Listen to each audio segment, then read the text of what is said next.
Hello and welcome guys. In this video tutorial, I'll show you how to remove a tempered glass from the MI mobile screen. So let's begin guys. For this, I am using two thin cardboard, but you can also use a plastic film. Okay. And now let's see how to remove it. Take the cardboard and insert the cardboard between tempered glass and the mobile screen,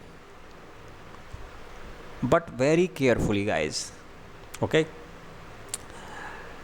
when first cardboard inserted, then use second one and pull the tempered glass very carefully. It is done guys.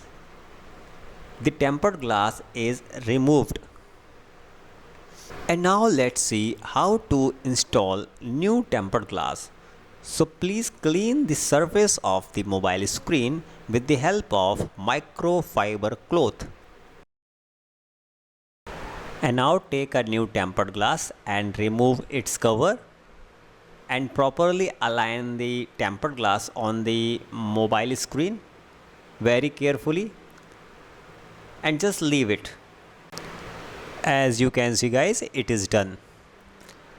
We have successfully installed a new tempered glass on the MI mobile phone without any problem. I hope guys this video will definitely help you. Thanks for watching and don't forget to subscribe the channel.